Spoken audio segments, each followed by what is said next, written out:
I waved at my neighbor as I left for work. He was already standing on his porch, wearing the same jacket, holding the same thermos, waving the exact same way I was about to. I moved into the cul-de-sac 3 years ago. Small, quiet neighborhood, no drama. Just the occasional HOA email about lawn lengths and trash bin placement. I liked the peace after the chaos of a downtown apartment. This place felt like I could finally breathe. The house across the street had always been strange. Not in any obvious way. It was tidy. The grass was always perfectly trimmed, curtains drawn, lights on at normal hours. But something about it felt too normal, staged, like a backdrop. A man lived there, middle-aged. I never got his name. We exchanged waves maybe once or twice a week. Just neighborly nods. That was it. I figured he was just private, maybe retired. He didn't seem unfriendly, just quiet. But then I started noticing things. It began small.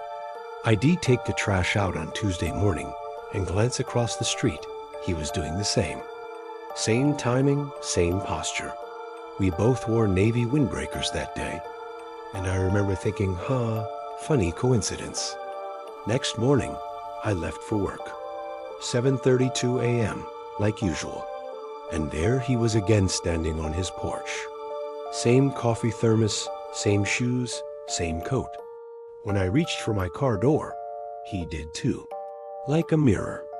I laughed it off that night. Probably just pattern recognition. Everyone in this neighborhood had routines.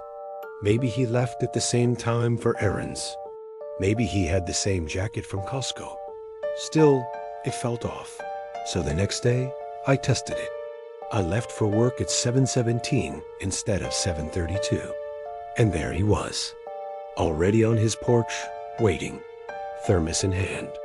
This time, when I walked out, he waved first. That chilled me, because I'd always waved first. Every time before, but this time, he got ahead of me. That night, I stared at his house through the blinds. His lights were on. Shadow moved past the window now and then. No TV flicker, no music. Just pacing, back and forth. I started paying closer attention. Thursday morning, I wore my old gray hoodie instead of my usual jacket.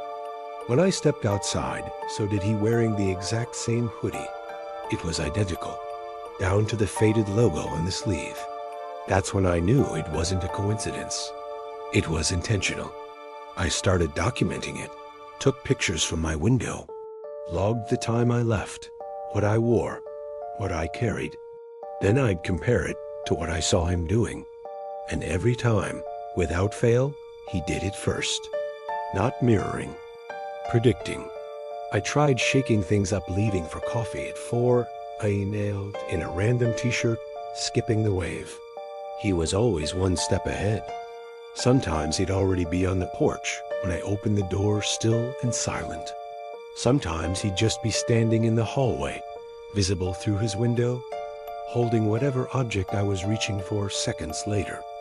One morning, I turned on the porch light before stepping outside. His came on first. I was spiraling, sleep-deprived, paranoid.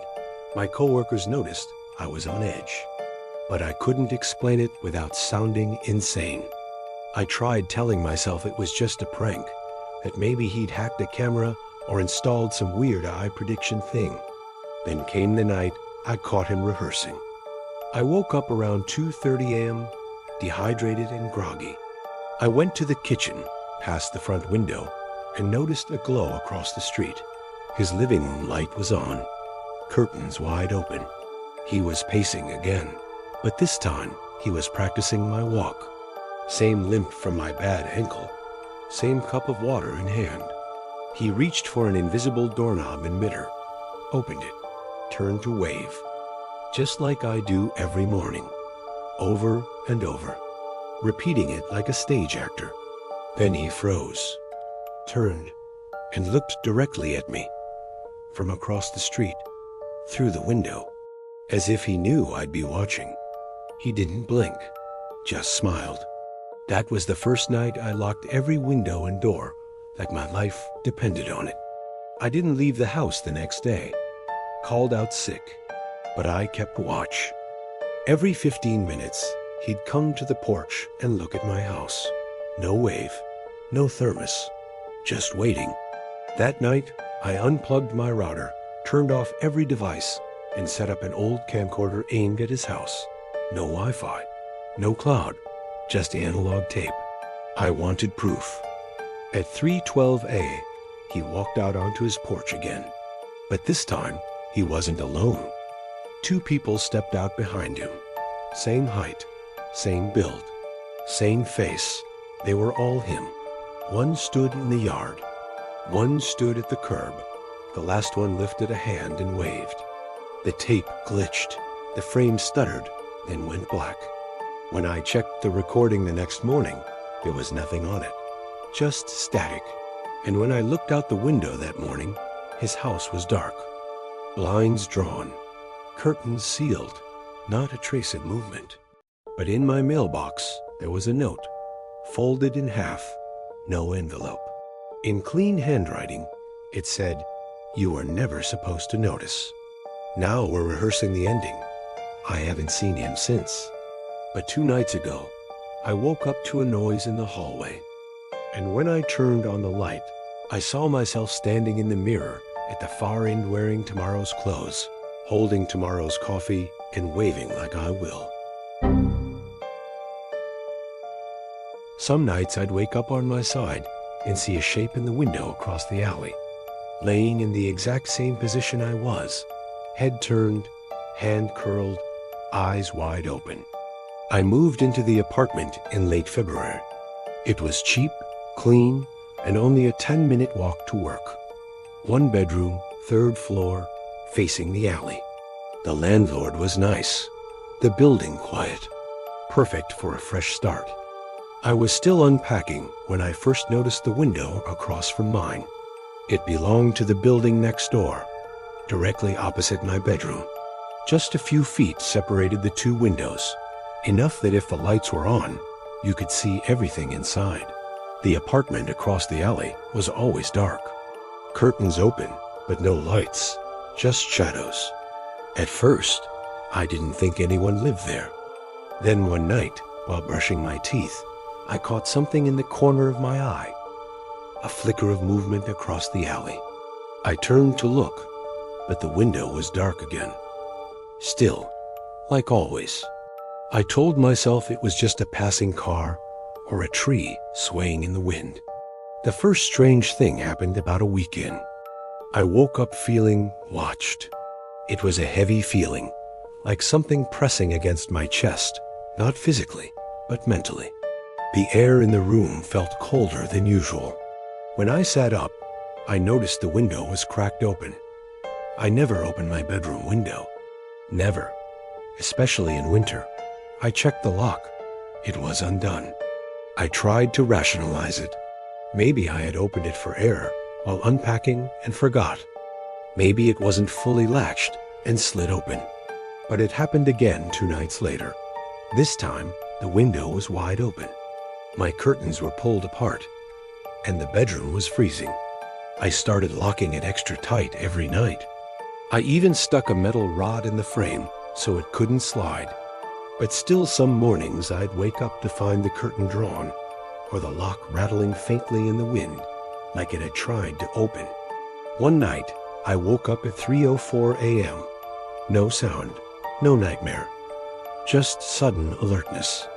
I turned over and saw a figure in the window across the alley, not standing, lying down. It was positioned perfectly in the window frame, like a reflection, lying on its side, face turned toward me. At first, I thought it was just my reflection, but then I realized my room was dark, my light was off. So what was illuminating them? They were copying my position, exactly same curled legs, same arm under the pillow. I stared at it, heart hammering. I tried to convince myself it was some weird illusion, that maybe it was furniture and shadows. But then it blinked. I scrambled out of bed and pulled the curtains shut. Didn't sleep the rest of the night. The next morning, I went across the alley to that building. Found the front entrance. It was locked, no buzzer. Looked abandoned. I waited until someone left, then slipped inside. Stale air, peeling wallpaper, flickering light in the hallway. I climbed to the third floor. Found the apartment across from mine. The door was sealed with police tape. There was a notice posted, "Do not enter. Unit under investigation. No authorized occupancy." I left in a hurry. I thought about telling someone, maybe the landlord, maybe the police.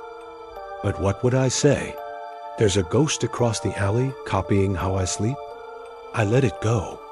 For a while, things were quiet.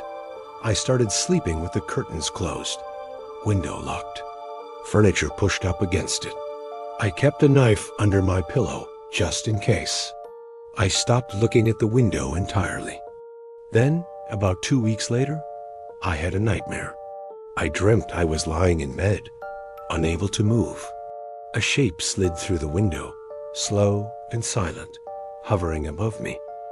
It didn't touch me, it just stared. And then I felt it breathing in sync with mine. Inhale, exhale, perfectly mirrored. I jolted awake. The window was open again. But the worst part? The furniture I'd stacked in front of it was still in place. Like it had never been touched. I checked the lock. Still latched. Yet the air was cold, the curtain flapping gently in the wind. I turned slowly toward the window across the alley. It was empty, but on the inside of the glass was a single foggy handprint, pressed flat, the size of mine. I couldn't move for a full minute. My whole body tensed, frozen with something deeper than fear, something like recognition. Later that day, I did some digging online. Found an old forum thread from 2012. The building across the alley had a reputation. Tenants reported strange sounds, items moving on their own. One guy even posted, "I moved out after waking up to find someone across the alley sleeping in my exact pose. Night after night, it stopped copying me after I left. But sometimes, I swear it's still watching." The thread ended abruptly. Account deleted. That night, I set up my phone on a tripod, pointed at my window, hit record. I figured I'd sleep in the living room. But at 2:58 a.m., I woke up in my bed. I don't remember walking there. I don't remember lying down. My phone was gone.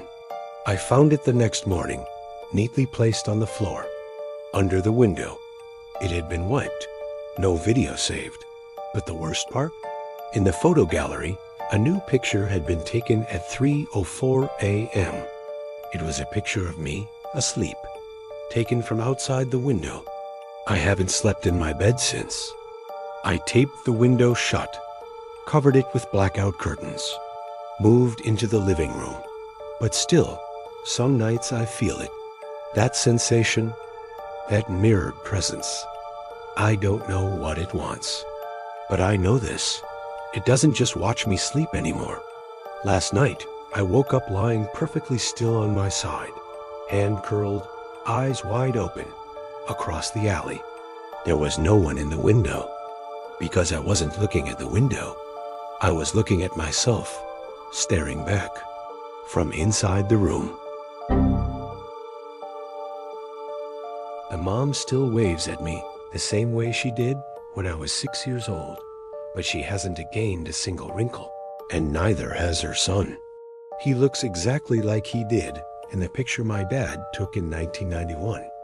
When I was little, I used to think the family next door was perfect. Their lawn was always cut, their curtains always clean. The dad wore the same short-sleeve button-ups. The mom baked something at least twice a week, and the boy Thomas was about my age, maybe a little older. They moved in when I was 4. Or at least, that's what I was told. The neighborhood treated them like new arrivals, even though no one actually saw the moving truck. One day the house was empty. The next, it was freshly painted and lived in. I'm 17 now, and they haven't changed. At all. I don't mean they look good for their age. I mean they're exactly the same. Same clothes, same hairstyles, same posture, same expressions. I only started noticing it in the last year or two when the differences between me and Thomas became impossible to ignore. I got taller. My voice deepened. I started growing facial hair. He didn't. He still looks like he's maybe 14. Same buzz cut. Same red hoodie. Same slightly too big jeans. And the weirdest thing? No one else seems to care. I asked my parents once jokingly why Thomas hadn't hit puberty. My dad frowned and said, "That family moved away years ago, didn't they?" That shook me. I laughed it off, said, "What? No, they're still there." He looked genuinely confused. "You sure?" That night, I watched their house from my bedroom window. At 8:07 p.m., the lights in the kitchen turned on. At 8:09, the mom opened the fridge. At 8:11, the dad stepped outside and took the same 5 steps down the porch to smoke half a cigarette. Same exact pattern. Every single night. I started writing it down, timing it, comparing it, and it repeated perfectly. I told myself maybe it was some kind of strict routine. People are creatures of habit, but it still didn't explain the no aging thing. Then I found the photo. It was in a box in the garage. My dad had taken tons of photos back in the 90s vacations, birthdays, cookouts with the neighbors. This one was labeled Summer BBQ 1991. In the center was Thomas, looking exactly like he does now, down to the tiny red scrape on his left cheek.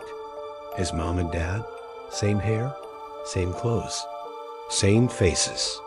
The date on the back was real August 3rd, 1991. I checked again. Same house, same fence. Even the same car in their driveway, a green Chevy Caprice, somehow still running like new. I asked my neighbor on the other side, Mrs. Green, about them. She said, "Oh yes, the Lowells. They're such a lovely family. Moved in when I was about your age." She's 72. She paused then, squinting toward the house. Odd though, they look just like they did back then. When I showed her the photo, her hands started to tremble. She made me promise to never mention it again. That's when I knew this wasn't just in my head. So I started watching more closely. One night, I stayed up until 3 a.m. and saw them standing perfectly still in their living room. Not sitting, not moving, just standing. Thomas was holding a cup to his mouth, frozen like a paused video. I watched for 20 minutes. They never moved. At 3:33 exactly, they all blinked once, turned off the lights, and walked out of the room in unison. That night, I couldn't sleep. I became obsessed. I tried to film them, but my phone kept glitching whenever I pointed it at their house. Even across the street, my screen would freeze or go black until I lowered it. One afternoon, I saw Thomas walking home from school, except he doesn't go to school. I've never seen him carry a backpack. No one's ever seen him at the bus stop. So I followed him.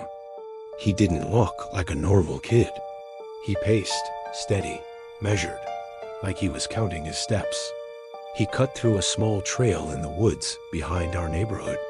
I stayed maybe 20 yards back, trying not to snap any branches.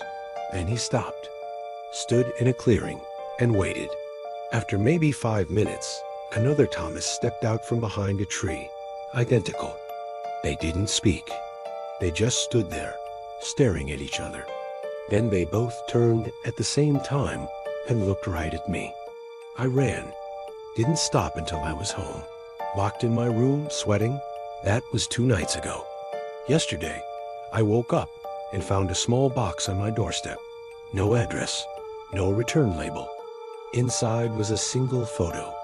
Me, standing at my window, face pressed to the glass, watching them. It was taken from inside their house.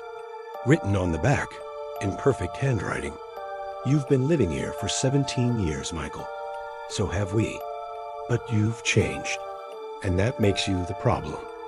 I haven't left my room since.